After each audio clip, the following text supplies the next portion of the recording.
Tell him about the time we faced. All right. Well, as I remember. At Avenger headquarters. Because united, the Avengers are strong. Welcome to the Marvel Evolution Show with myself, Andy Stead. And I'm Jarian Gibson. And I'm Alex Stroud. And we're back with our second episode of the year. Something I noticed last week, I got the review of where we host our podcast. I know that you guys have seen it, but anybody that's listening or watching, something I noticed, we released 49 episodes last year, which is pretty much one a week. And I think that consistency is great. So it's nice to get back into this weekly rhythm. I know we had a sort of little period of time, didn't we, where we was out because it was the holidays or it was ill or birthdays and things like that. But it's nice to get into this weekly rhythm. And I'm quite looking forward to new content coming out soon so that we can get back into that weekly rhythm because I miss talking to you guys about Marvel. It's fun. Did we also hit another thing too, as far as downloads or people listening as well? Yeah, I think we've had about 4,500 downloads so far. So we're not doing. Round of applause. So it's a little bit self-serving, round of applause for ourselves. But no, thank you to everyone for watching and listening. So that's great. But yeah, we did. We've got those numbers. How are you, Alex? All right? Yeah, definitely. I've been feeling a little bit under the weather this weekend, but okay, I'm here. Shame. So no, you're here. That's it. And there you go. That's what we like to see. Dedication. Jarian, how are you? I'm here, doing good. You're here and doing good. Excellent, Yeah. Lovely. So has anybody been up to anything marvelous other than watching MCU content? I think I bought some new Funkos this week. I'm trying to remember how many of them were Marvel though. I bought a Moon Knight Funko. I know a few DC Funkos. That's all right. We can talk about DC, Alex. We can talk about DC. Let's not restrict ourselves. Yeah, so got the they have this really cool Funko. It's like Superman and Lois like flying. I actually bought it from Pop in a Box, which I'm not the biggest fan of because I've had some bad experiences with, but they actually discounted it like 60% So yeah, thought that was kind of cool. It's supposed to be like one from one of the old Superman movies of them like flying together. Right, okay, Superman yeah, and nice. Lois. Yeah, so awesome Funko, but I think I got it for like $9, so I was pretty happy about that. Nice, good deal. Jarian, how about you? You been up to anything in the Marvel world this week? Not Marvel related, but Transformers. No, Transformers is not Marvel. My son and I went to one of those like discount stores earlier today, and I found a cool Soundwave with one of the tapes. So I'm sorry, not Soundwave, Blaster. Transformer with one of the little tapes, so I got to now find a Soundwave to go with it. Nice, yeah. Was that an old? Wait a minute, that wasn't a Funko, was it? No, it's just a regular toy. Just a toy, yeah. Some of those old Transformers toys are so cool to look at. I was in a store late part of last year, and there was some really cool old Power Rangers stuff, old Transformers stuff, and some of that stuff is really cool. That stuff from the early '90s.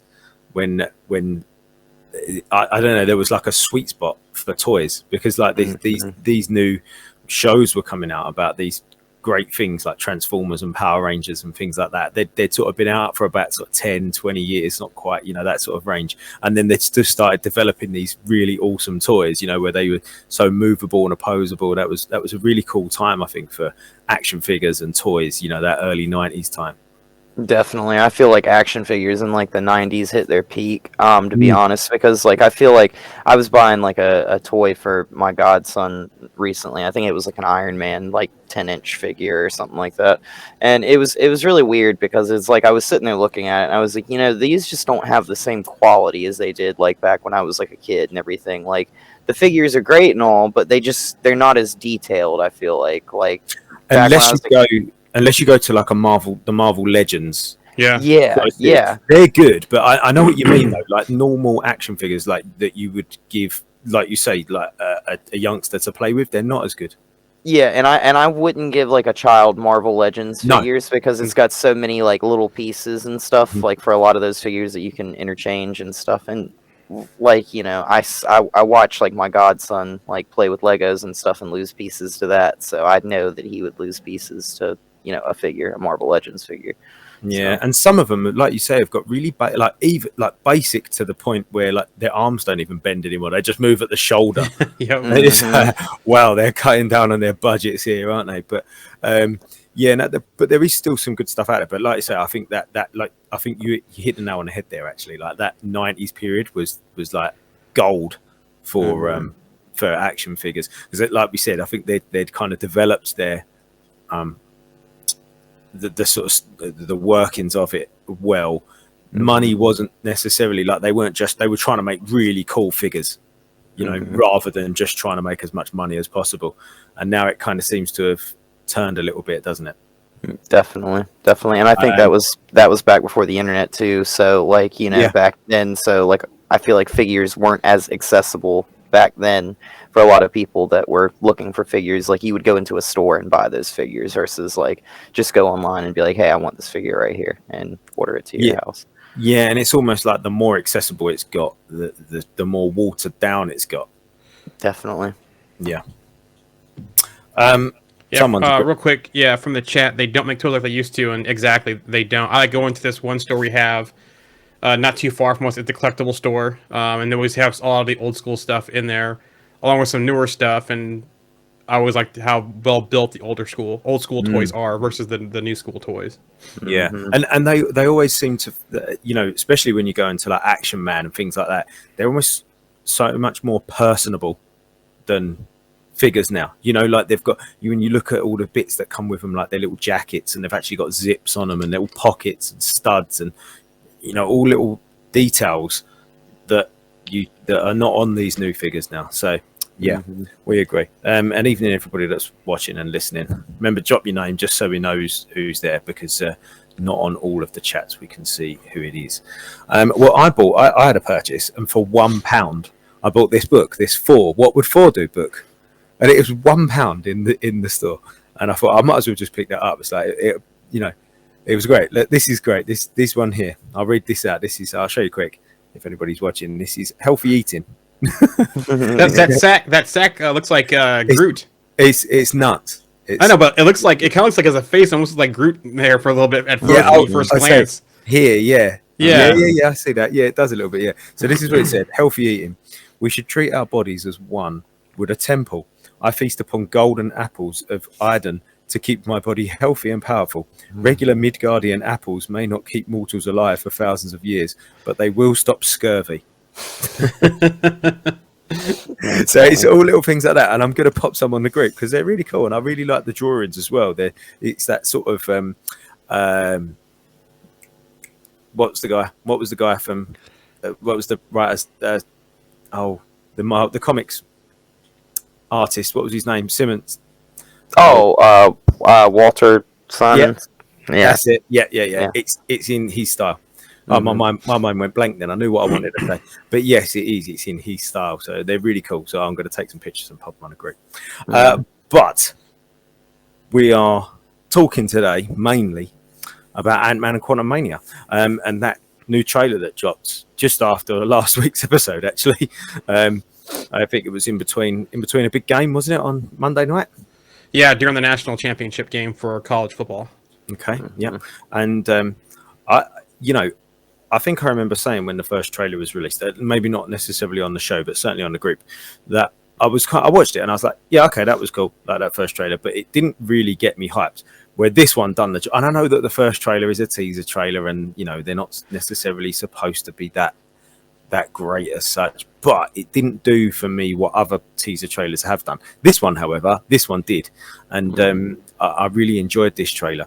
There are lots of little elements about it, and we're gonna sort of not necessarily break it down, but we're just going to take a few moments. I know Alex has made some notes. I'm sure Jarin has made some notes as well. We've got some news that we're going to drop in as well at certain places, some Quantumania news, and then we're going to finish up the show with some other Marvel and MCU news. So let's get straight into this trailer.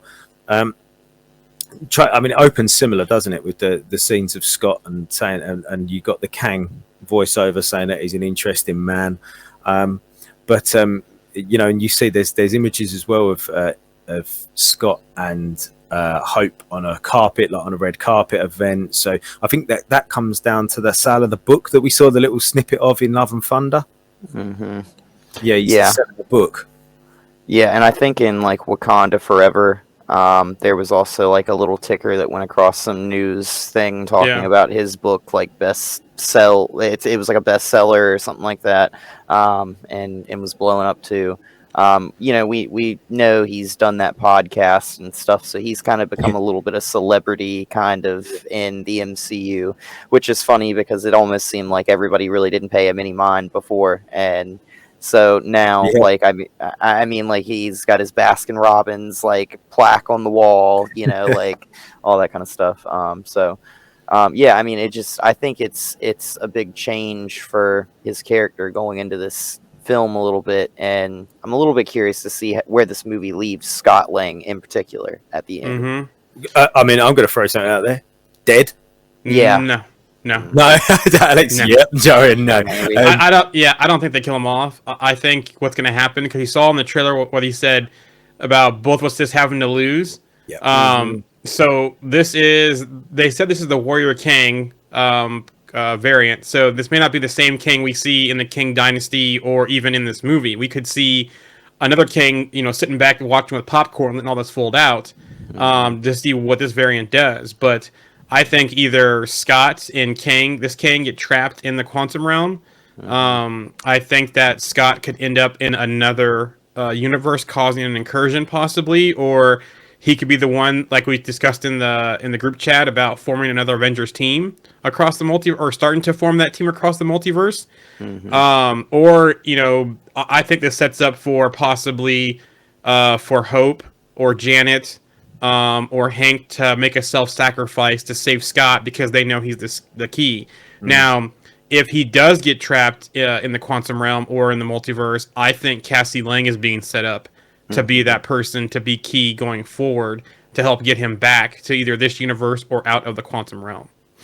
It's amazing, isn't it? Like, when Ant-Man was first announced many years back now, it was almost like everyone was like, that's not really going to make much of a difference on anything, doesn't really matter. And actually, he's become a huge key player. And Ant-Man and the Wasp, I always said, and I'm sure I've said this before, it was always strange seeing where it was situated when it was released, in between Infinity War and Endgame. And, just before, I think it was just before Captain Marvel as well. And you're kind of like, wow, there's this sort of, excuse the pun, but small movie, in this gap where, what do we need that for? And actually, obviously, it proved to be really, really important. The whole story of the the quantum tunnel and all of that kind of thing. And obviously, it's happening again. It's a bit more obvious this time, I think, with Kang coming in. And they even say that in the trailer, which I find really interesting. It says, like the words, I think it says, witness the beginning of a new dynasty. I mean, they're the words that come up in the trailer. And I find that really interesting. A little like how Infinity War was Thanos' movie. It wasn't really an Avengers movie. It was Thanos' movie, wasn't it? I wonder whether we're going to get a good amount of Kang in this movie. I think it's really interesting too with like some of the parallels that we've already seen. Like in the trailer, they show Cassie, like she's kind of following in like Scott's footsteps, kind of, it seems like she kind of wants to be like a mechanical engineer. She's also been like arrested, it looks like, in one scene, coming out of jail. Coming out of jail. But like there's that like monologue where like Kang's talking in the trailer and he's like naming off things about like, Scott, you've lost time, like that's something that like we have in common, kind of like he's like building these parallels. And I almost think that like Kang kind of is like reaching out to Scott in like a way there where he's like saying like, hey, I'm trapped in the quantum realm. Like you've been trapped in the quantum realm. We've both lost time. This is the thing that we both have in common. Like, let's both work towards like a goal here. And he's going to try and do to Scott maybe what he did to Janet in the past, which is get Janet's help to do something. And then maybe Janet realized like, maybe he's got some sort of like nefarious plan here. And I'm glad you brought. Sorry, Giant, go on. No, I was saying, speaking of that too, we got a glimpse of his chair. So this heist that he wants Scott to go on, it seems like he needs something to power his chair. Is it more Pym particles? Is it a special type of Pym particle that only exists in the multiverse? Or is it something else to power his chair? So it's going to be interesting to see what what becomes of that. And again, if this variant is the one we're going to see, or if it's going to be a different variant that ends up getting the chair at the end of the movie. Just going back on what Alex was going to say about Janet there, and about how Kang, well, it could have used her in the past. She seems to know quite a lot about him. She says, what does she say? She says he can. I can't remember the exact word she says. She's got that line where she's like something. She's talking to Scott, and she's basically like, with that he can destroy universes. He can manipulate time. Yeah. So it almost like it. makes you think that like she knows what he can do. What he's capable of. Yeah, that's it, and that's the point I think you was trying to make there, wasn't it? He's obviously maybe at least not used her, but worked with her or seen her in action, knows what she can do, and he's kind of associating. Okay, maybe I can get Scott to do what I wanted her to do, but she wouldn't, because she did seem like a bit when Hank found her in the first movie. She was a bit of a recluse, wasn't she? She was off on her own. We didn't see anybody else, so maybe Kang tried to manipulate her, but she was kind of a bit too savvy and ran off. Or do you think she had something going on with Bill Murray's character, and that she actually, because of what happened with King in the quantum realm and seeing what he can do, she stole Powers' chair and gave that to Bill Murray's character? Because here's interesting. There isn't an official text on who Bill Murray's playing now, and I'll read this right here real quick. Lord Krylar is the governor of Axia, a bizarre and cushy community within the quantum realm. Call him cowardly or self-centered, Krylar unapologetically enjoys the high life his status grants him. Expensive meals, exotic cocktails, and top-notch transportation aboard his huge pleasure yacht. This one's the Grandmaster all over again. I was just literally going to say the same thing, yeah. It seems he and Janet are old acquaintances, but the details are vague, and she likes to keep it that way. Bill Murray portrays Lord Krylar, and that's why I think maybe she stole something because she saw what happened with King. She stole whatever powers his chair. Lord Krylar has it. Maybe he double-crossed her, or she left, and that's why she was out on her own in the quantum realm when Hank found her. I wonder, obviously that's an obvious similarity, isn't it, between the Grandmaster and Bill Murray's Krylar, Lord Krylar. I wonder whether he could be like an elder of the universe as well, who's in the quantum realm, because that just seems too much of a coincidence for me. I mean, if you didn't say Krylar, you could have changed his name to Grandmaster, and we would have said, yeah, that's exactly the person we've already seen. But yeah, and I can see Bill Murray playing that character quite well. Those sort of older actors, Jeff Goldblum done really well, didn't he? And as the Grandmaster, so I can see Bill Murray doing that well. But yeah, I like that idea. Yeah, maybe she sort of went in with him. Yeah, I like that. I almost feel like at the end of this movie too, we're gonna see that Kang may have ended up stranded here by mistake. Like he ended up trying to use the QR and ended up stuck here, and then like the QR has almost like a lot of these people that just end up being like they almost like commuted here and they got stuck here. Like characters like MODOK, like I know it's like rumored that Cross is going to come back as MODOK. So like like if that happens and he's there, then he is like a transplant from like the main 616. Characters like Kang could be like Janet was stuck there. I mean, like all these different characters could be kind of stuck in the space in between universes from all these different universes if they chose. Yeah, and Kang needs. Joran's obviously laughing about the MODOK thing, but I think we'll come to that in a minute. Let's just hold fire on that just 2 seconds. Yeah. I like the idea that Kang's there and he's got his army waiting, but he needs something to kind of get out, and that's where Scott comes in. The thing, like Joran said, maybe the thing that Janet stole off of him, or maybe. Just like you say, to power his chair, to open the quantum realm, to be able to get out of it. But yeah, I like the idea that he's got this army there ready and waiting to, to attack, but he actually can't sort of, launch it just yet because he hasn't got just the right elements. So yeah, I like that. Come on, let's get stuck into the MODOK conversation. Real quick though, we got something from the chat here, and I got a comment too before we get to MODOK. I think Janet was working with Kang, but then destroyed his chair when she figured out who he really is. Then went into hiding in the quantum realm until Hank found her. Also, think Kang created the bangle and the 10 rings, which could be it could be not. I think an important film after this one is going to be the Marvels. To see where that beacon was for the possibly, because we know that Kara went looking for that beacon probably, and that's where she's out in space in the Marvels. We know that Miss Marvel will be in here. The one bangle switch them. Did Carol get the other bangle?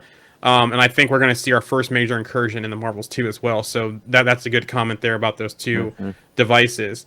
My other thing here is, remember what Immortus said, or not Immortus, He Who Remains said in Loki. I think he's the one that ended up conquering everything and actually trapped this Kang variant and his army there in the quantum realm. Because remember what he said: if you don't like me, you're not gonna like my variants, or something like that. I can't remember what the exact line was, but he alluded to that in Loki.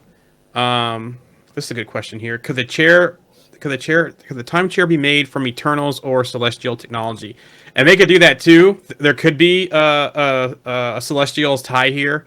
What they can do and what we saw in the Eternals. So that's a good thought as well. What if it was just an artifact, like the rings, like the bangle, or I guess you could say the bands, what's really weird to me is like the 10 rings look kind of similar to the rings that go around that thing. Yep. And the pyramid like structure that he has, which I think is kind of a shout to Ramatut to have kind of like a pyramid like structure there. But I mean, like, it kind of gives you like the World Forge vibes almost with like that, and it almost like it wouldn't be surprising to me if Kang like somehow harnessed celestial technology, to do his bidding.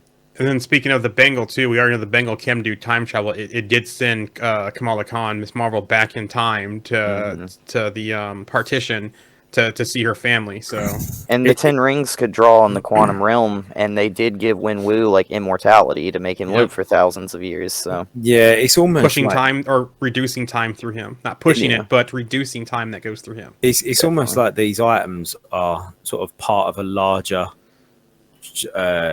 item, like a larger structure. Like they're like bits that sort of come together. I mentioned Power Rangers earlier on. The Dinosaur makes the Megazord. But each of these things come together, and they actually make it possible to easily navigate time and the quantum realm and transfer large masses of people through the quantum realm and into different times and out of different times, to just give you that complete autonomy and control over the quantum realm. Maybe that's, and all the different pieces like the bangles and the rings and this other thing maybe that they might be looking for in Quantumania are parts of a larger mechanism that Kang needs. Maybe he needs those things. Maybe that's exactly where the tie-in's going to be. He needs the 10 rings. They're sending out a beacon. He needs the bangles. He needs those things. Maybe. Somebody said the colours of the powers are similar too. So or here's another comment too, or into one big weapon. That's kind of what that's it, a little bit like joining them up. Like the 5 Voltron lions soaring to form Voltron. Which I think it would be cool if Kang's chair was like the control center of that weapon. Like, it's, you put all these artifacts together and Kang's chair is like an artifact, and boom, that's like his command center from it. I think we touched on it last week that these pieces were almost like actually maybe that wasn't it, but we said almost like Horcruxes. They're like scattered all over time and all over the universe, and they need to sort of come together. I guess it is a little bit like the stones, isn't it? I mean, if they end up with 6 artifacts that they have to put together, then I mean, it'll be pretty similar to the stones. It would. There's a couple of comments there. I know the first one. I know the first one's from Fred. Yeah, the trailers make me feel like Marvel is trying to push Wasp away from the spotlight, probably because Evangeline is hard to work with, but that's a shame. I want the Wasp to have a leading role like she does in the comics. Well, 2 things here. The Wasp in the MCU is not the same from the comics, right? This is a Hope versus Janet thing, right? The one we saw in the cartoons and the comics, that was all Janet, not Hope. 3, I don't think they're trying to push her away or she's hard to work with. I know she does some extracurricular stuff outside of the role, but as far as on set and doing the things, I thought they've pretty much made Hope front and center, the past two films, and I wouldn't be surprised if she becomes front and center in this film as well, like she has in the past two. What are your guys' thoughts on that? I think that I get what you're saying. That it's Janet in the cartoons and in the books that has that leading role in the Avengers. But I think there's a bit of, not a giveaway necessarily, but they're kind of trying to melt the two characters into one. The haircut, the haircut they're giving her is that classic, short-haired Janet haircut from the books, and I do think that they are trying to make that person that same character. It's just a different name. But I don't know whether what she says and what she does in her personal life, is I wouldn't say it's irrelevant, but I'm not going to comment on that because I don't know. But I think that she should be made a bit more of a prominent character in the Avengers. I think that would be good. And the follow-up comment here is she's barely in the trailer, but I think she's been pretty well presented in the trailer. We see her with Scott in the quantum realm. We see her in the whole whatever red carpet thing they're doing at that spot in the trailer. We see them all in the room together when the whole thing happens with Cassie in the trailer. So she's there, but I think the trailer is more focusing on Kang, Scott, and Cassie because Scott and Kang are the two main people of the movie, and Cassie is probably a key role going forward. So I don't feel that she's really in the trailer. I just feel they're focusing on key people, as far as the story. She still could be a mainstay figure in the Avengers and everything going forward. We just don't know yet. I feel like the trailer is like setting up this deal between Scott and Kang that they're like, it's almost like trying to build up like, hey, we're gonna work together on something here, and then Scott's gonna end up finding something out in the end. So like, kind of with Hope here, we've kind of got this kind of thing where I feel like Hope will be probably one of the only characters I believe 100% will make it out of this movie alive. Yeah, exactly. So with Scott, I mean, he's looking pretty rough in this trailer at one point, getting beat up by Kang. So or at least maybe make it out of the trailer still on Earth in the current time, alive. So Scott might not necessarily die, but he might be stuck in the quantum realm. I don't think they're going to kill him off. I probably don't think they will either. But Cassie might be the same. She might be lost in the quantum realm. But I agree with what you're saying, Alex. I reckon she will be there, and then that might be what pushes her into that kind of front and center role. She's the one that's already met Kang. She almost takes over that role of what Scott had in Endgame, where he kind of turns up to the other Avengers and says, look, there's this thing called the quantum realm, and she's going, look, I've been in the quantum realm, and there's this guy Kang, and he's coming, Kang is coming. This other comment, I don't like the haircut. Andy already said, and that's the iconic Janet Van Dyne haircut from the comics and the cartoon. So, there you go. Another one here. Do we think the city in the QR is Quantopolis? I get those vibes from it. I think so, and I think that's the city that we saw in the last movie as well when Hank was down there looking for Janet. Yeah. Or not? Or was it the first movie we saw that city? Was it the first movie or the second movie we saw that city? It was the second movie. Okay. I was always dubious as to whether that was actually a city or just a splodge. Yeah. And then was meaning more against Kang. He won't want them coming together. Exactly. He's going to try to keep them because he knows how this plays out possibly, or the other variants watching him how this plays out. I feel by the end of this movie, like I said, I think this king dies and another king is watching, or in the King Dynasty film after this, we get some kind of one true king scenario going on where it comes to one king, and that's the king they have the final showdown with to turn into He Who Remains and that kind of stuff.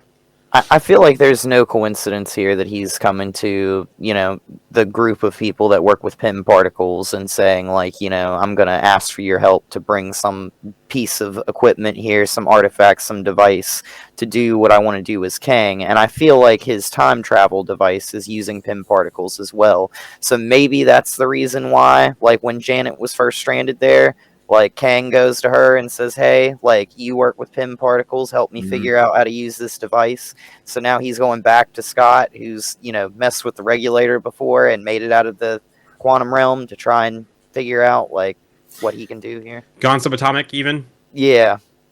Do you know what I'm getting, just by the last sort of couple of minutes of conversation? you remember in Age of Ultron where Ultron made himself the new vibranium body Yep. in Sokovia, and he rips the one Ultron apart. Then I think he's talking to Natasha when Yep. Natasha's locked In the up. jail. Yep. Yeah, that's in right. Sokovia. And and then he kind of rips it, and he's sort of jacked up.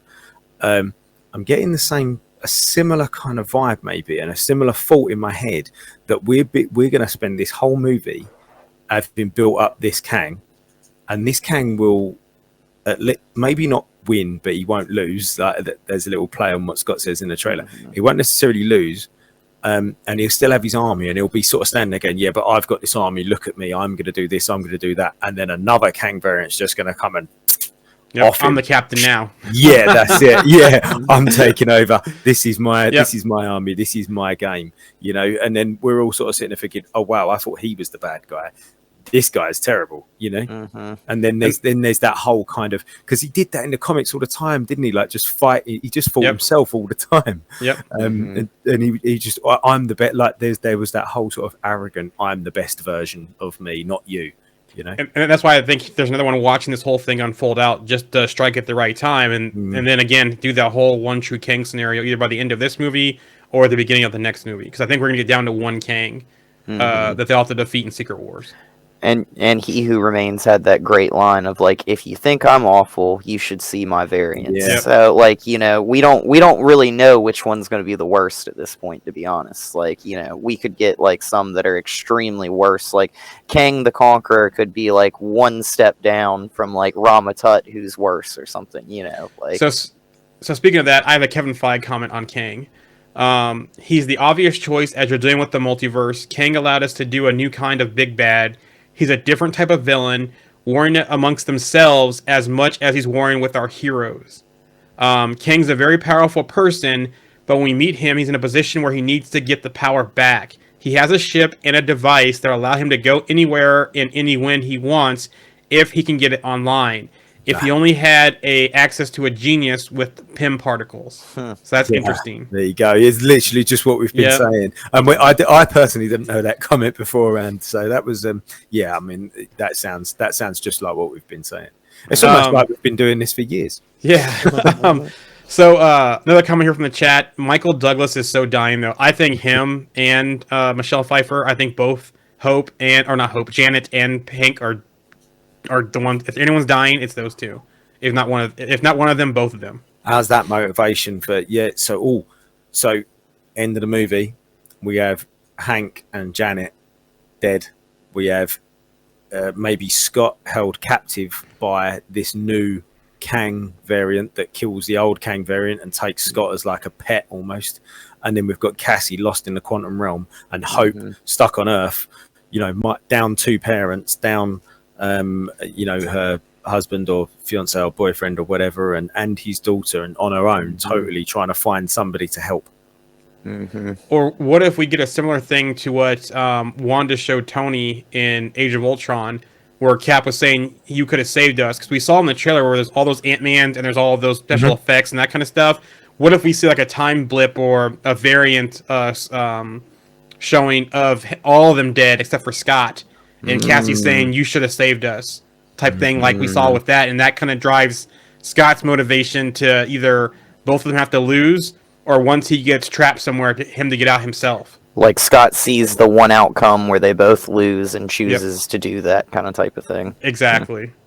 Yeah, nice. Next one, did we also see the city in Loki? Yes, we did see a city. That's where, the TVA was, but we don't know if that's the same city that we saw in Ant-Man and the Wasp. Mm-hmm. And then the next one here, maybe Kang is a descendant of Hank instead of Reed in the MCU, which that would be an interesting twist. Mm-hmm.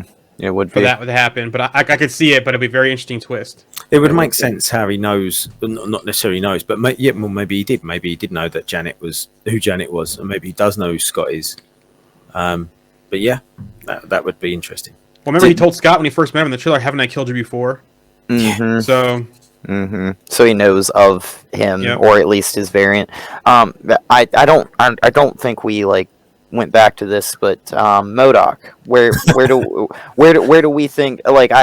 My thing is with this character is like at the end of this movie, Like, he's in the quantum realm. I don't imagine that there's going to be a mass exodus of people from the quantum realm at the end of this movie. So characters like MODOK that are in the quantum realm, I feel like are either going to be stuck in the quantum realm after this. So like, unless characters go there, we'll never see MODOK ever again.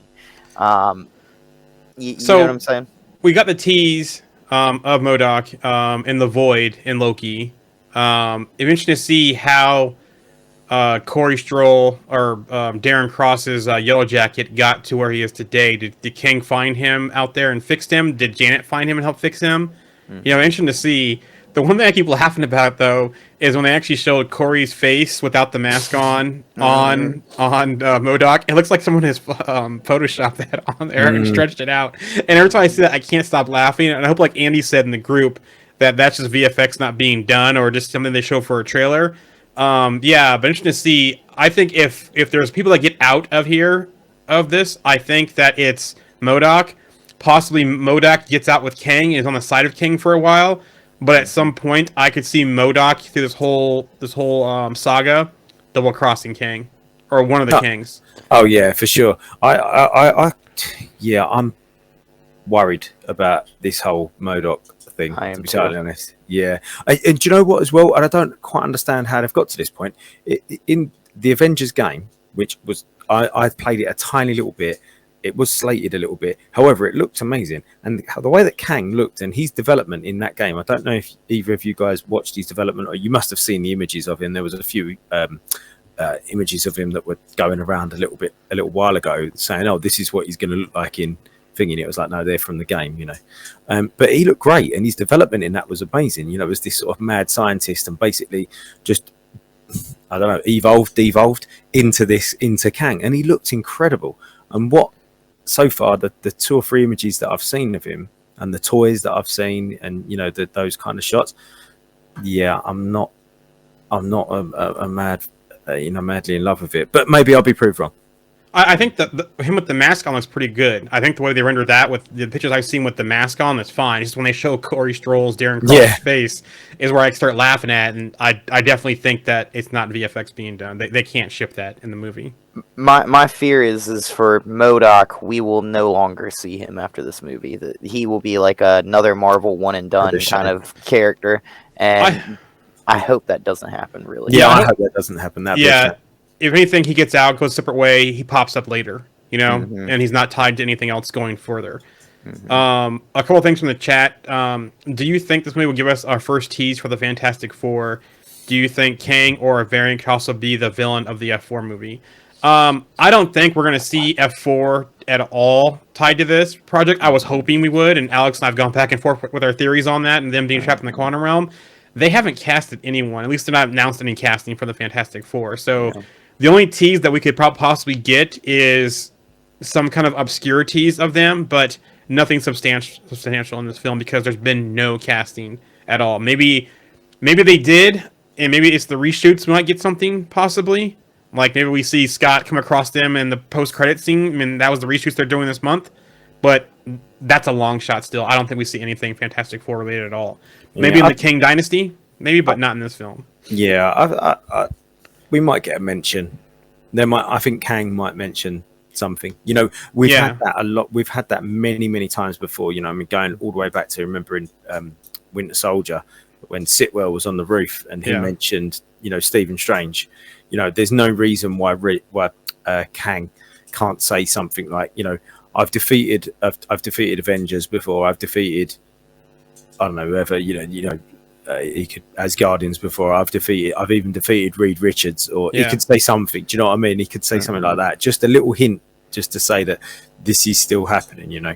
And that's fine. Just don't do what they did at the end of Eternals with Blade. Don't give us a voice. Don't off screen. Don't do like that. A mention's fine, but don't do what you did with Eternals with Blade. Yeah, that was so confusing. I mean, even I was confused, and it was only until somebody said, "No, that is definitely Mahershala Ali," and I was like, "Is it?" And you really have to listen. You're like, "Oh yeah, so it is." But yeah, that was rubbish. It's like pushing it forward, but it's not really giving it any substance. You know, it's. I mean, you think for probably 80% of the people that saw that movie, they went, "Who was that?" You know, the other 20 probably, or 10% probably knew who it was straight away because, you know, they got a good ear. And then the other 10%, I'm probably in that other 10% where I found out after sort of somebody said, no, I'm pretty sure that was him. And you listen to it again, you're like, I know, yeah, that was him. But a majority of the audience wouldn't even know who that was. Yeah. And it wouldn't make sense even if they did know who it was, because, you know, they're like, how does a vampire slayer tie into this? If they're sort of, you know, I hate using the word, but like average fans, quote unquote. I'm telling you, the Ebony Blade is gonna be tied to vampires. It's gonna be vampire thing. Well, I'm telling you, because that's the only way. That's the only thing that makes sense. Having Blade in that post credit string about, are you sure you want to do that? It's gonna be tied to Dracula and the vampire thing, the fake one they had in the comics. I guarantee it. Fingers crossed. Fingers crossed. Yep. About the villain, I'm gonna pull this next one up because as far as villain, I don't think it's gonna be a King variant. Andy's been on this for a while. The Maker will probably be the villain. I hope with the Fantastic Four film, it's a Lost in Space type, you know, scenario like that. The Maker's the villain. Maybe we do see two Reeds in this film, but at least I want to see if there's only one Reed, it's the Maker and he's the villain. And at the end, they come together as a team because they're all fighting each other because they got trapped in space or lost in space because of some kind of accident that was Reed's fault. And obviously, the Maker played a big part in the Secret Wars as well. In the comics. You know, there was him and Reed on almost not necessarily opposite sides, but just on, you know, going down different paths. So I think that would be interesting to have him about as well for Secret War. The next one, the comment, he's already killed other Avengers and other universes. Yep, he said that in the trailer. And then last comment here, I pre-ordered Kang Funko Pop. I'm so excited for it. Nice. I did too. That is such an awesome Funko. It looks so good. Like, has he got his mask on? What does he look like? No, so it's like I guess kind of similar to that shot in the trailer, like right after his mask goes away and he's like standing there, like his face and everything looks like Jonathan Majors, like it looks normal, like, you know, like his eyes aren't blue or anything. Like they have that one brief shot where after the mask goes away, his eyes stay blue for a second. It's not like that, but he's wearing the typical Kang costume. Okay, and this is a good question. This is a good question. It's just Funko related. Because obviously Marvel Legends, it's easy because they all look exactly like the actor they're supposed to be. What Funko looks most like the actor that it is supposed to be? Because they're all the same face. But which one like emotes best? I've got a Hawkeye one when he's Ronin, and I think that one looks right like Jeremy Renner somehow. I don't quite know how, but it does. If they make a King in his chair Funko, I might have to bring my no Funko. That one, there you go. Where's the mouth though? There's no mouth. Yeah, no mouth, no mouth. Yeah. So I think we digressed from MODOK a little bit, didn't we? But yeah, I've always really liked MODOK in like all the cartoons that I've seen him in. Even in that Hulu show, I enjoyed it. Yeah, I didn't see that, but I might give it a go. But all the cartoons that I've seen him in, I haven't read a great deal with MODOK in it, if I'm totally honest. But everything that I've seen him in with the cartoons, I always loved his character. He was always a really interesting, I wouldn't say fun, but just interesting and just something a little bit different type of character, you know? Yeah, it'd be interesting to see like where he ends up after this. I hope he gets out and they kind of separate him for something later. We don't, you know, or he's tied to King this whole time. We see him get out later after the whole Secret Wars thing, and he betrays King. But hopefully, nothing where it's a one and done, like Alex said. Yeah, just don't kill him off, please, Marvel. Just don't kill him off. Says maybe every Kang variant has a MODOK, which would be weird, but at least we'd see more of him. Hey, that's a good point. Be like a Rick and his Morty kind of type of situation. Yeah. Yeah. Kang and Shredder. Yeah. Or Krang, not Kang, sorry. Yeah, Krang, yeah, I was going to say. We've kind of touched on it a little bit, but Cassie, you know, not necessarily where could this leave her, but obviously, you know, I think there was rumours that Haley Steinfeld's going to be turning up as Kate Bishop in this movie. So we're going to see, is this the sort of true beginnings? Because we've seen lots of young Avengers, but we've not actually seen any of them cross paths with each other too much yet, have we? Like not the sort of original comic lineup anyway. You know, we saw Kate Bishop talk to Yelena. That's not really Young Avengers. So will we see that kind of the Young Avengers whole thing, you know, kicking off? Will Cassie kind of want to go on a bit of a mission to try and find her dad if her dad's lost in the quantum realm? I don't know. You know, what would be a good post-credit scene? Because we know there's that rapport between Clint and Scott. And we know that with everything with Clint and Kate and the whole thing with some of the Pym tech that we saw in the Hawkeye show. Yep. Interesting to see that Cassie gets out. She's trying to figure out a way, and then Kate shows up looking for more technology to help with her trick arrows. And that's how that gets kicked off. That would be an interesting way. Or Scott leaves Cassie something and hey, reach out to Clint, and then ends up it's Kate answering that message, that call from Cassie to Clint. Yeah, I guess that was a really good post-credit scene. Yeah. I also think it would be a nice little weird like twist if they threw in that Cassie comes out of the QR and she's actually got the abilities of like what she can do with Pym particles, but it's just like she has these abilities now. And it would be one of those weird kind of twists where like maybe this sets her up to where she naturally has these abilities and now she's going to try and use these abilities to go find Scott in the quantum realm.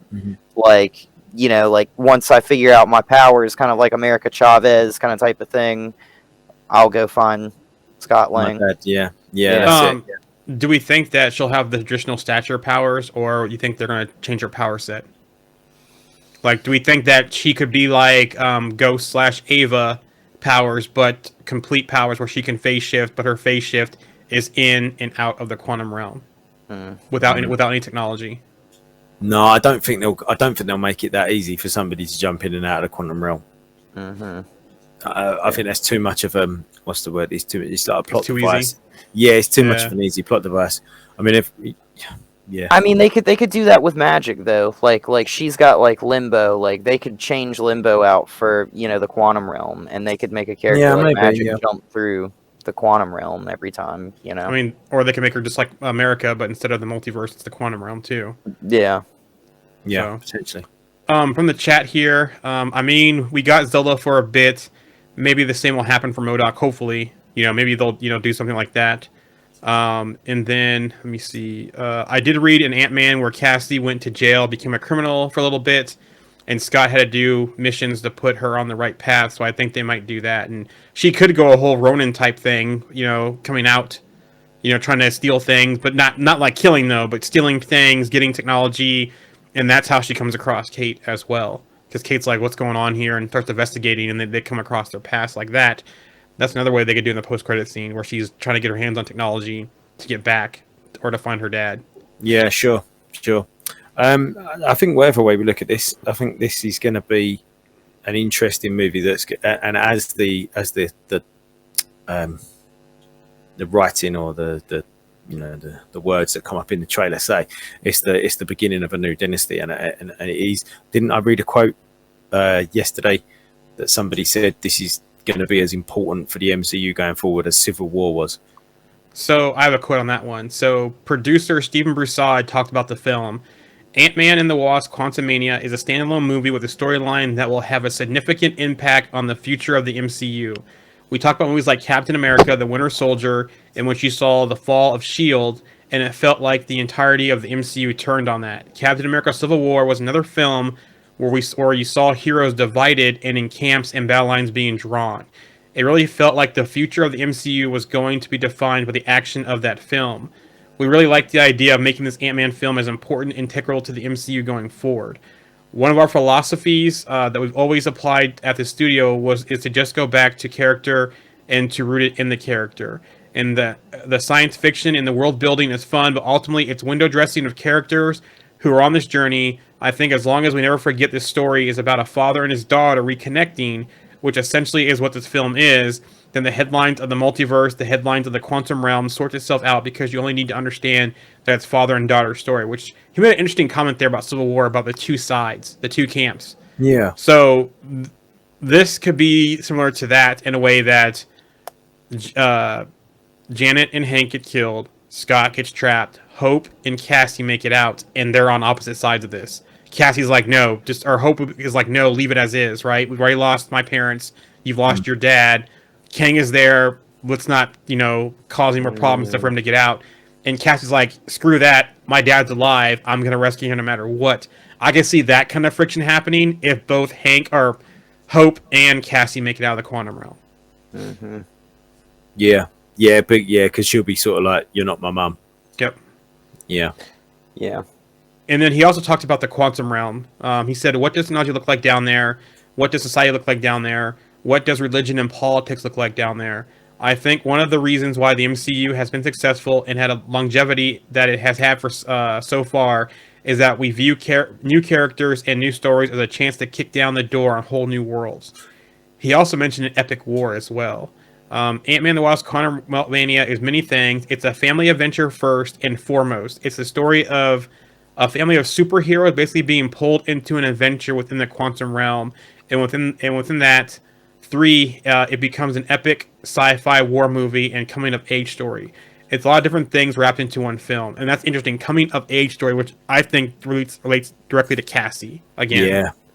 Yeah, sure. I have a couple more quotes if you want me to read to you on the film. Yeah, go on. Peyton Reed on Jonathan Majors. Jonathan brought an entirely different energy to the set. The Ant-Man movies have always been comedies. I like to have a really relaxed, fun set so the actors can go in front of the camera and feel comfortable trying weird stuff. It's a safe place, and Jonathan came in as this disruptor, this very intimidating force. It was so great to put that energy up against Paul Rudd's energy, and it mirrored what we were doing in the movie itself. A lot of people might consider Ant-Man the weakest Avenger. What can that guy do? He shrinks and talks to ants. That's ridiculous. Putting that guy up against King the Conqueror, who is the most powerful being in the multiverse, that seemed really exciting to us. So yeah, I like that. Yeah, and I think there is a huge contrast, even just between Jonathan Majors and Paul Rudd. Just a huge contrast between those two guys. But obviously, Kang, this version of Kang, he's a very confident, self-assured kind of, leader of an army, conqueror, whatever you want to call him.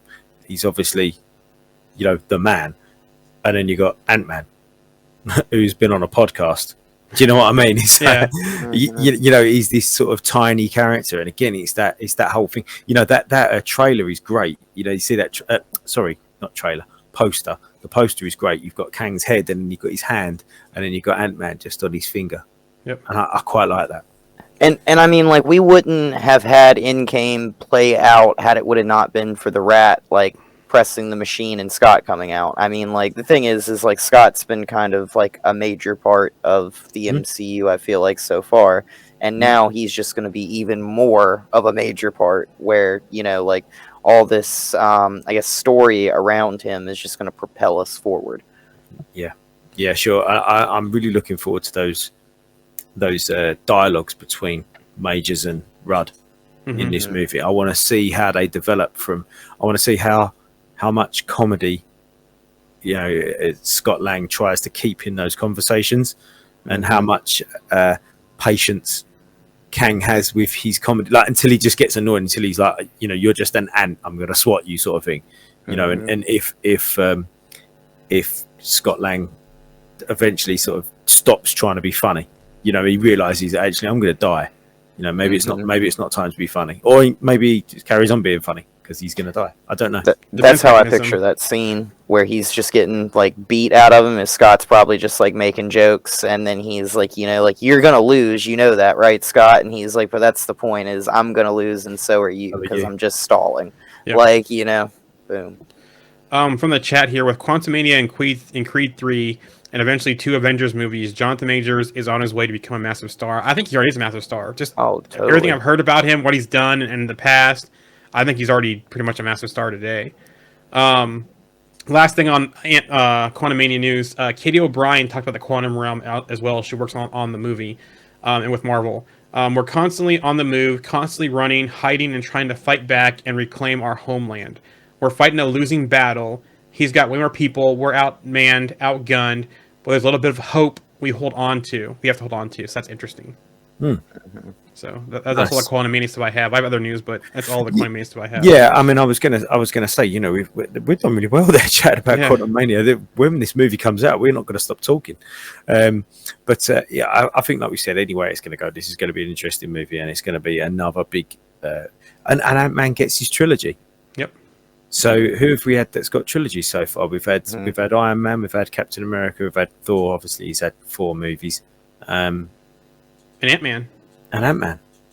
Who'd have thought that? Yeah. And I actually think this is probably one of Yep. Marvel's most solid trilogies too. Like when this movie like comes, like the first two movies have Yeah. been like pretty good for I did not expect, like I was really upset that they didn't choose Hank Pym originally to play Ant-Man at first. So like I was like, really, we're going Scott Lang? Like that's kind of weird. And then they're like, oh, Paul Rudd. Like, oh great, Paul Rudd's gonna play Scott Lang. Exactly Like, the same. great. Yeah. Like, yeah, you know, like I even think Scott Lang. I even think Paul Rudd's son was like, great, you're gonna be Ant-Man. Like, you know, like, but like he's done so well with this character and he's killed it. And Yeah. now, like going into this movie, I'm so excited for this movie, more excited than I am for any other project right now. Like, and every Ant-Man movie I've loved, and I've always gone into them like kind of like, all right, like here's the Ant-Man movie, and I walk out with a big smile on my face, you know. Like, Is this going to be different though because of the sort of gravitas that this one holds? Like for you personally, like going into this one, because I totally understand that with the first two, because the first one was the first one. The second one, you didn't realize it was going to be what it was going to be in the end and how important it was. This one, we kind of already know that it's going to be important. It's introducing Kang, you know, for real.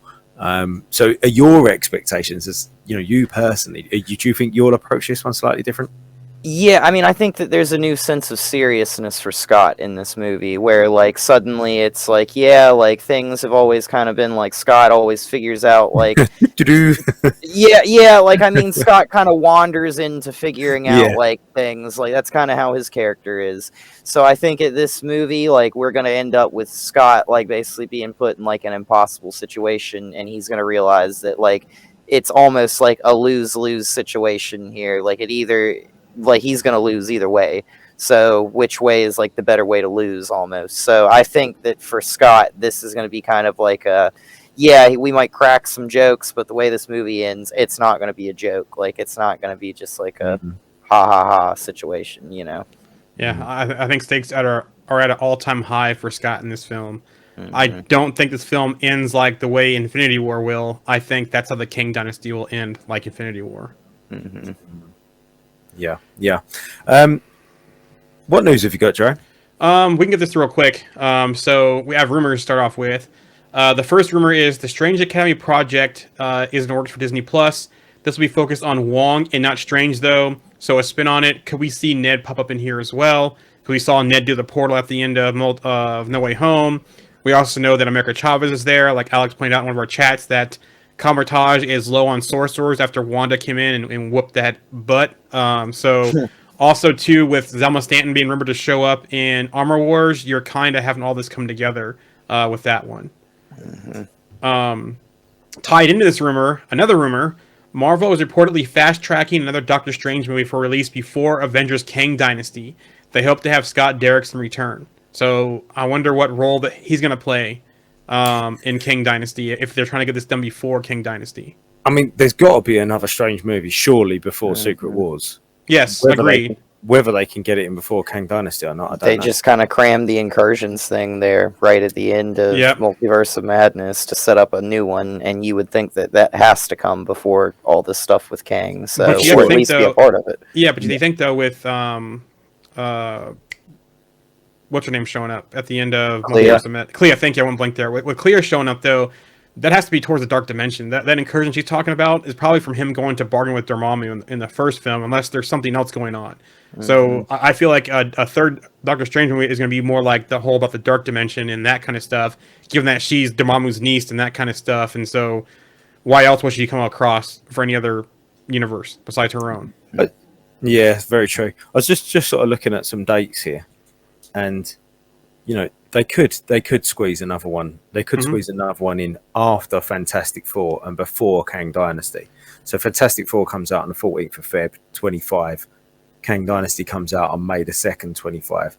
They could squeeze a movie in that gap, but whether they'd squeeze, I mean, the year before 24, you've got New World Order, Thunderbolts, Blade, and Deadpool 3 all coming out. Are they going to put another movie in 2024? Can't see Well, myself. they have things not in the schedule that are unannounced still, so... Well, that's true. Anyway, The last part, the previously reported Wong Comertage series will tie into the film, setting up more magic users. So there you go, Alex. I just hope if they do that with Wong, don't get me wrong, I didn't mind She-Hulk. I didn't mind. I enjoyed the the comedy element of it because it was self-contained within that show.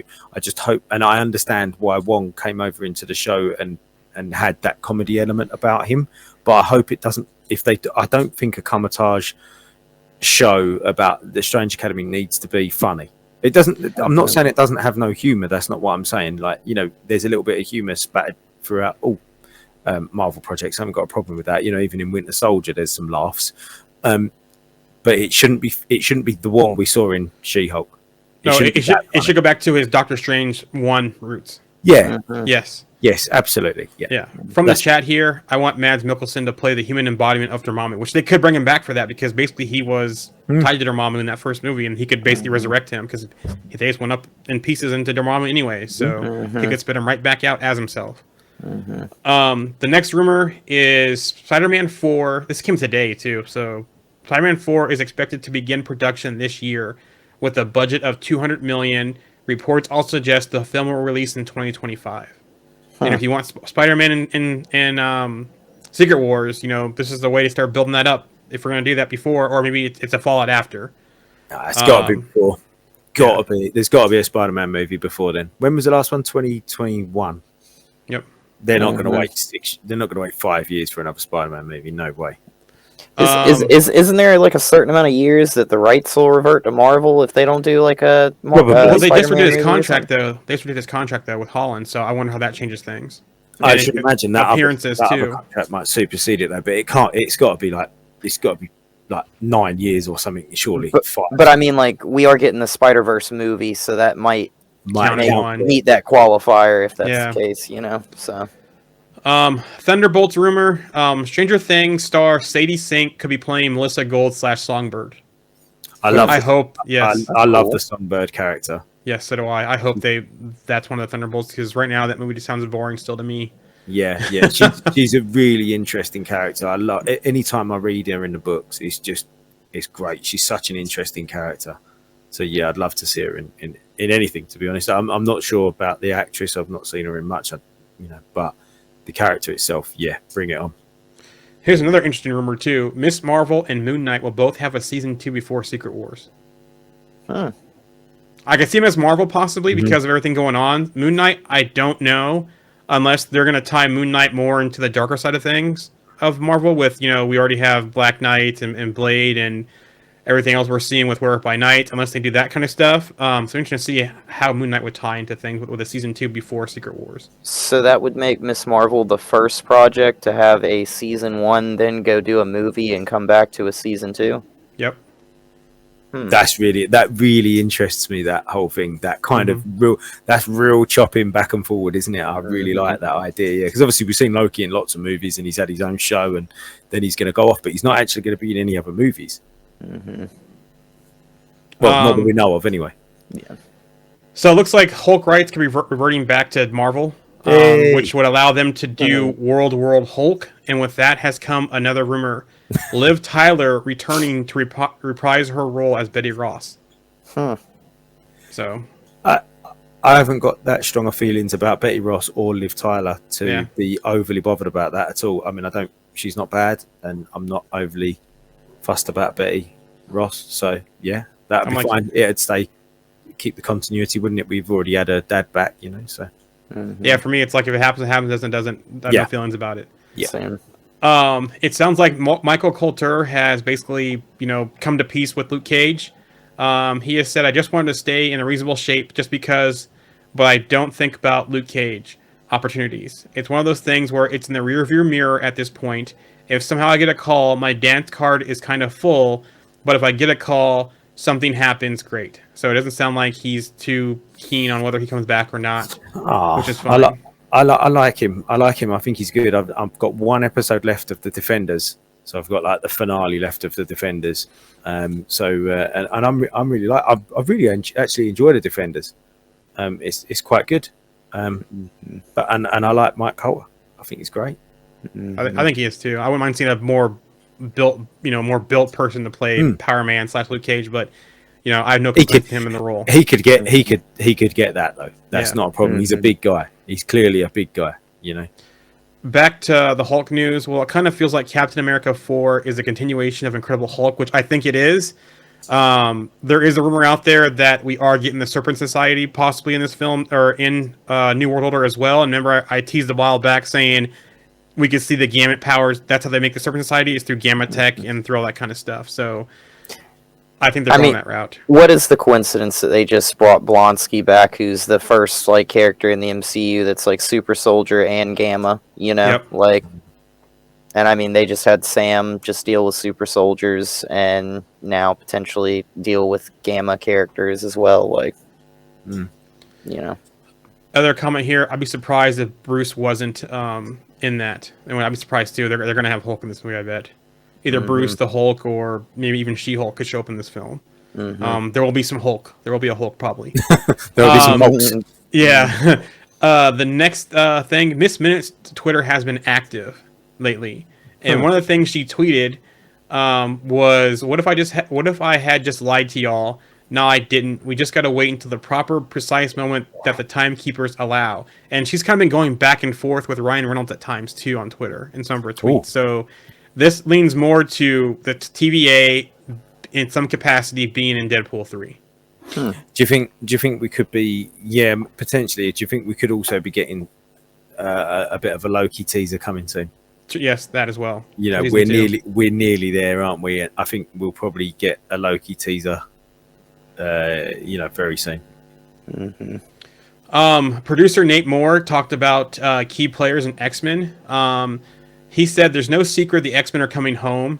And boy, if you talk about Storm and Bishop, those are two of the great characters in that franchise that I certainly would pitch you ideas all day. So it almost sounds like those are going to be two of the mainstay characters once X-Men come, because that's interesting that he chose those two to talk about. Yeah, Bishop being a time traveler with this whole multiversal thing, I think is a really interesting one there. Yeah, great. And I think we touched on it, didn't we, in the Black Panther review episodes, that it'd be great to see Storm being a young girl alongside T'Challa. Young T'Challa, yep. Yeah, and then them building that relationship from a young age. Yeah, it's a great way to kind of bring that in, to kind of pay homage to the comics, but also not touch the existing T'Challa, but the young prince, the young King T'Challa. He also talked about Eternals as well. We certainly didn't cast Harry for a tag. A character maybe I love too much affection for because he's had some problematic runs in publishing. But there are more stories to be told with that character. He's fascinating, and he has a really interesting connection with Thanos. They're half-brothers. They share the same father. He has an interesting power set. He's a complicated character, but a really fun character. And I think there's no limit to how popular that character is going to be once we get to bring him back. So there's more smoke here about Eternals too. We had the news about last week. Now he's talking about this, and so it seems like either we're going to see them in other movies or Eternals 2 is happening at some point. We just don't know when yet. They haven't announced it yet. Could we see him turn up in Guardians somehow? Maybe one of them. Yeah. Yeah. I mean, it would make a lot of sense. You know, that's a project that they could turn up in. And then also Kumail Nanjiani, who plays I'm blank again. One of the Eternals. He shot from his fingers. Kingo. Oh, Kingo. Thank you. Thank you. I went blank again. He plays Kingo. He had a quote too. He said, "Yeah, I mean, listen, I have plans today. I don't know if they have plans. I would love to come back, but I'm sort of waiting to hear when or if it's going to happen. I'm hoping to get to do more. I had a great time playing that character.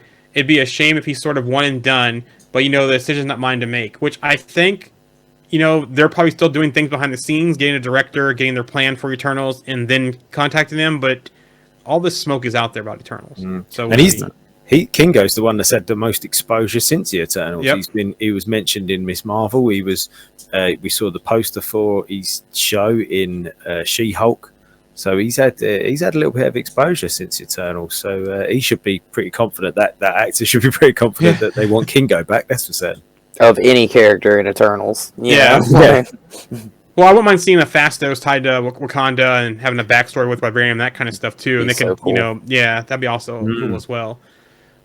Speaking of Wakanda, Black Panther 3, Letitia Wright teased it's in the works. I think it's already in the works. We just had a terrific 2 years of bringing it out and just everyone coming back to support it. We just need a little bit of a break. We need to regroup, and Ryan needs to get back into the lab. It's going to take a while, but really excited for you guys to see that. So that's interesting. I'd quite happily put money on that. That would be after Secret Secret Wars. Wars. Yep. After, Yeah. I think after this saga, I think it would be after it. Yeah. Agreed. Yeah, and I guess- I think that way you could probably expedite T'Challa's age a little bit as well. I wonder if this. I wonder if they could take this and make Black Panther 3 the kickoff of the mutant saga, because there's already a mutant in it. Namor's in it. Yeah, and like we said with the connection to Storm, that could Yep. happen. Yeah, happy with that. Yeah. Exactly. Some award stuff and nominations here. Angela Bassett has won the Golden Globe for her performance as Queen Ramonda in Black Panther: Wakanda Forever, making the 64-year-old the first actor ever to win a major individual acting award for a movie based on Marvel Comics. She's 64. Yeah, right? Wow. That's crazy. She also received a nomination for the SAG Awards for Outstanding Performance by a Female Actor in a Supporting Role, and the entire stunt team of Wakanda Forever on the nomination for Outstanding Performance by a Stunt Team in a Motion Picture. Black Panther Wakanda Forever also received 15 NCAACP Image nominations, including Outstanding Motion Picture. The last one here, they also got a PG Awards nomination for Outstanding Producer of the Theatrical Motion Pictures, and that goes to Kevin Feige, Nate Moore, and Marvel Studios. So, Good for them. a couple of last things here, almost done. Denai Guerrera on potential Okoye spinoff, which is all kinds of rumor about a show for this. I've been told that I can gently allude to this possibility, so I'm gently alluding to that, just gently, which I think this is going to be a Midnight Angels show, if it's focused on her, especially the way she ended in Wakanda Forever.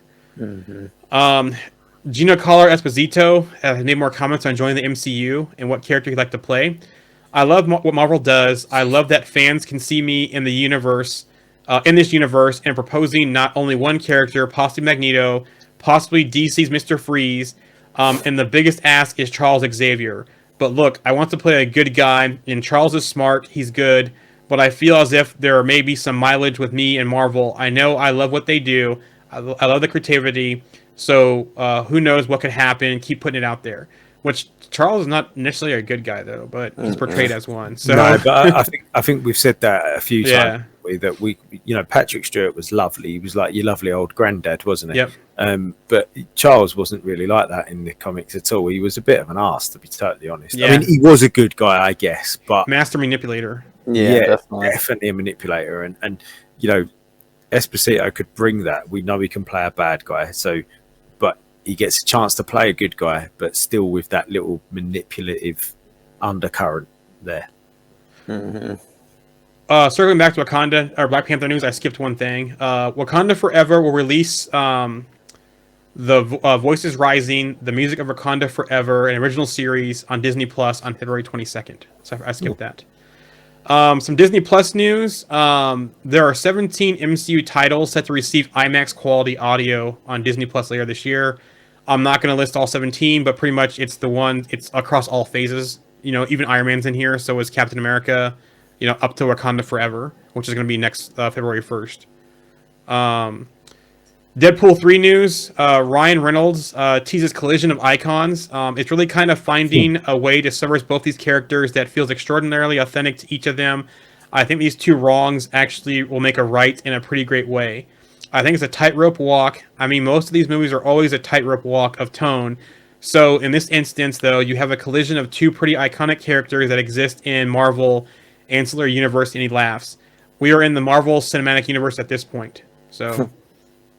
Ke Hu Quan, who is mostly known for Data in the Goonies and Short Round and Indiana Jones Temple of Doom, who also, the actor that played Chunk is actually an entertainment lawyer in real life. He didn't audition for a Marvel role for Loki Season 2.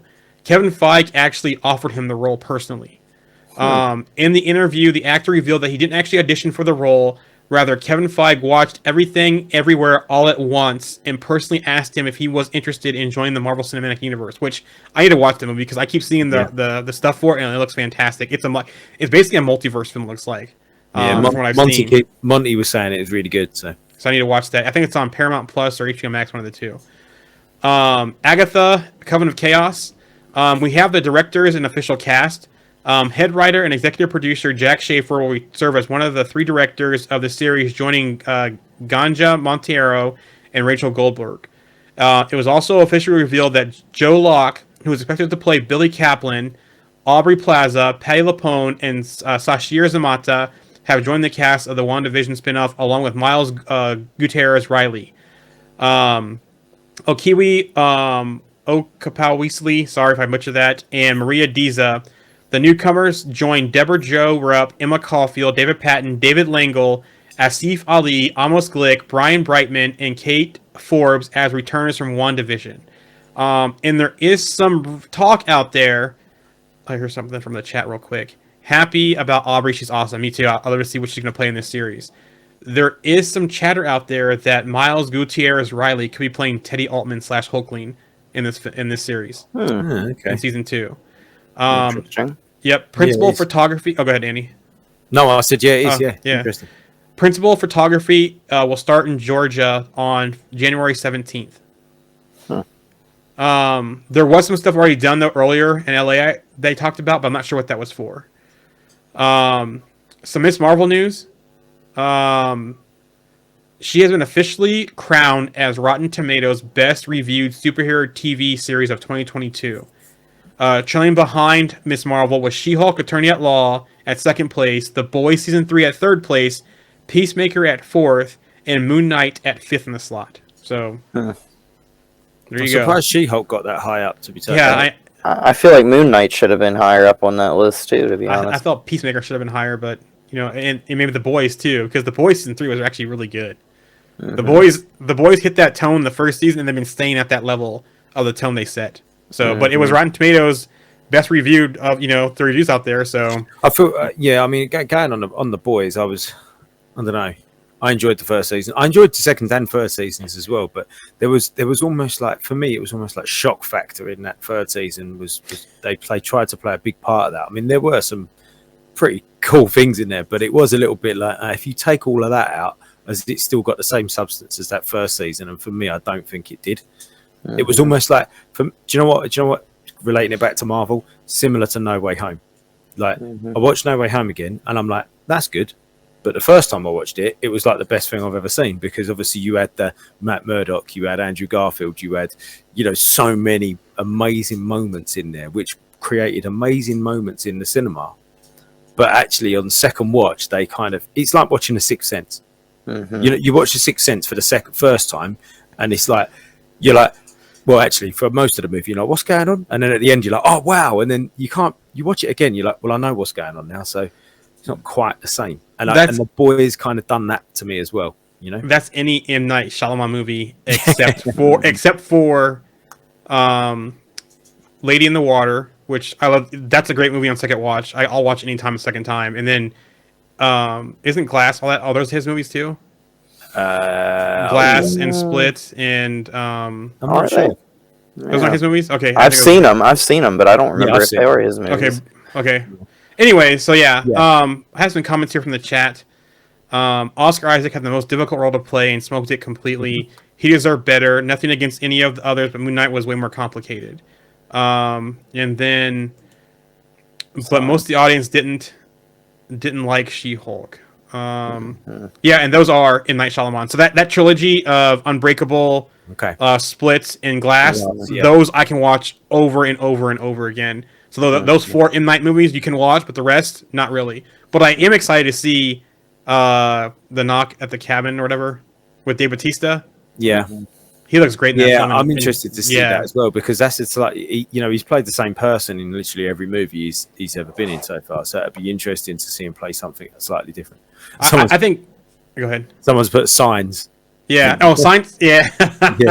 But Dave Bautista, just the way his tone, his voice, the way he carries himself, he could play. He could probably make a fortune just doing horror films, right?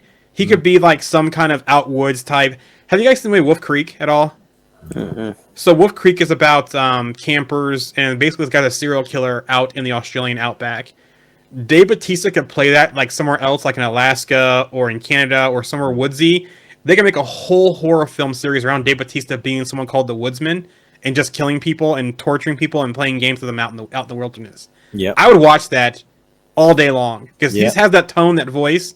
You know, I loved him in Hotel Artemis. If you haven't seen that one, he was really good in Blade Runner for his role that he had. I think he has some things that he can do, and I hope they put him in more roles. I'm actually excited to see that film, his new film with M. Night. Yeah. Yeah, just going back on that last Moon Knight comment there. I agree. I think Oscar Isaac did an absolute amazing job, and this is why I find it hard to always say this, and because the Asylum episode was probably one of the best MCU episodes we've seen of anything. That was probably one of the best TV episodes I've seen of anything for a long, long time. It was incredible. And I really loved Oscar Isaac's performance. I thought that was incredible. Yep. But for me, overall, I didn't like the Moon Knight show as much as I've liked a lot of the other shows. But like I said, Asylum is my favorite episode of all the episodes of anything Disney Plus that Marvel have produced. I agree. His acting stood out. The music stood out, and that's the storyline was a little convoluted, but his acting stood out to me in that. And that he should have gotten some kind of award for that. So Yeah, agree. And that's kind of, he should have done. And do you know what? Angela Bassett was amazing in Black Panther. She was amazing, and she deserves her award. But how's Oscar Isaac been overlooked? Do you know what I mean? I know he's not going to get a Golden Globe for a TV show. I know that, but do you know what I mean? Like, that was on another level for me. I can tell you why. Oh, go ahead, Alex. Oh, I was just going to say, I just honestly feel like with that show being the way that it was, a lot of people maybe overlooked that project because it didn't connect to a lot of Marvel content. Like, it didn't really reference much else, but they had to do that with that show because part of the, I guess, environment, kind of like the air that they're trying to give off is this all in Mark's head or is this real? And, we went into the final episode with that, and we were still kind of questioning what was real and what was not in that show. So it was a memorable show, and I'm laying all these compliments down on it, and I'm still going, yeah, but I didn't really like it. Oscar Isaac was brilliant. This episode was great. The music was brilliant. It was really memorable, but I didn't like it. But I did not like it. Do you know what I mean? It's just, yeah. So, coming here, Oscar Isaac is one of the best performances of the year for sure, and I agree. And I think the reason why he didn't get as much recognition is one is a Disney Plus show, like Alex said, so it probably didn't get as much promotion. Oh, it got really good promotion, but as much traction as the Eyes on Wakanda Forever, right? Because you're dealing with after Chadwick Boseman's death, what are they going to do? It's a Marvel movie. You got you had more eyes on Wakanda Forever than you did on Moon Knight as well. Yeah. It says, but if I get more Jake Lockley off screen fight, I'm gonna lose it. I agree. Thanks for the recommendations here. Yeah, I agree. Dave Bautista was amazing in Dune. I haven't watched Army of the Dead yet. I'm gonna watch that. I might watch that tonight. Matter of fact, it's good fun. I was just thinking about watching it tonight too because that's the one that Zack Snyder made, right? Yes. Yeah. Okay. It's on Netflix, I think. Mm-hmm. Yeah, I'll watch that tonight. You see, right? Need to see it. That's Marvel experimenting. So, yeah. Are we done there, Jaren? We're done. Excellent. We're done. Good show and a huge talk about Quantumania, which was exactly what we wanted today. We might not even need to do a preview episode based on that, and we will obviously do some sort of preview before that comes out. Not long now, only 3 or 4 weeks before that's before the hype for that's going to start kicking in. So yeah, that should be fun. I'm going to go to the London premiere, so hopefully I'll get some good shots and some good videos there as well. But yeah, it's been a good episode, guys. We've got some news in as well. It's been a pleasure to get back and again, like we said at the top of the show, be consistent. So yeah, any final words? We are under 3 weeks to Quantumania. Oh, Wow. Looking forward to that. Great. Okay then. Thanks for being on, guys. I think we've had Roxy, we've had Fred, we've had RMC, Jamie. There's been a couple of new people as well. If you're new, thanks for watching, and remember to drop a comment next time and say hi, just with your name, and we'll give you a shout out on the show. But yeah, you can catch us afterwards on our YouTube channel. You can catch us anywhere you get your podcasts, on Twitch as well, Jarian, and on something else. Trovo. There you go. Superb. It's been a pleasure, guys. Take care. thanks, guys. Why don't you tell them about the time we faced doom All right. Well, as I remember, at Avenger headquarters?